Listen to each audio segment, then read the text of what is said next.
բոլորի վերաբերող թեմայի մասին երեքով։ Խոսելու ենք բուլինգի մասին։ Բուլինգ, եթե լսել եք բուլինգ բառը։ Լսել ես ինչ է բուլինգ։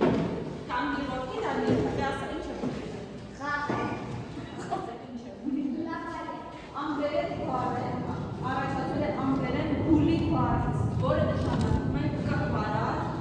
խռովարար, սկանդալներ, սիրով արար։ Հատվել ոչ միայն դպրոցում, այլ նաև ընտանիքում, շրջապատում, դպրոցից դուրս։ Ինչ ենք անում այդ դեպքում։ Կա բանավոր բուլինգ, հիմա բոլորին առանձին կանդրադառնալ կբացատրեմ, թե որ մեկը ինչի իրան ներկայացնում։ Ինչպես է դրսևորվում բանավոր բուլինգ, հոգեբանական բուլինգ, ֆիզիկական բուլինգ և կիբերբուլինգ։ Ծաղրում է նման արարքով, ծաղրում է ընկերոջը, ծաղրում է հարևանի, ծաղրում է մեկ այլ երեխայի,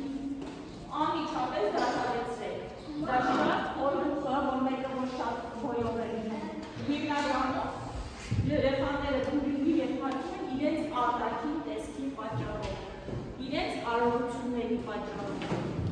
Ես հիմա դա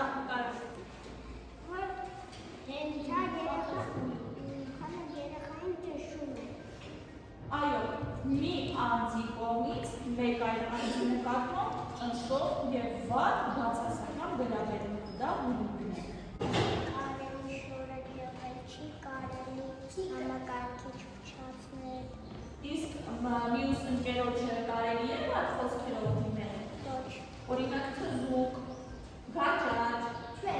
ալարկոտ, ծույնիկ կարելի է, չի կարելի, չէ։ Ասում են դու խաղաց եք դանդաղ եք վազում։ Դա հոգեբանական բուլինգ է։ Ես հենց այն է, ինչի մասին ես հիմա խոսում եմ, ողջան, ընդհանրից։ Դա հոգեբանական բառ է։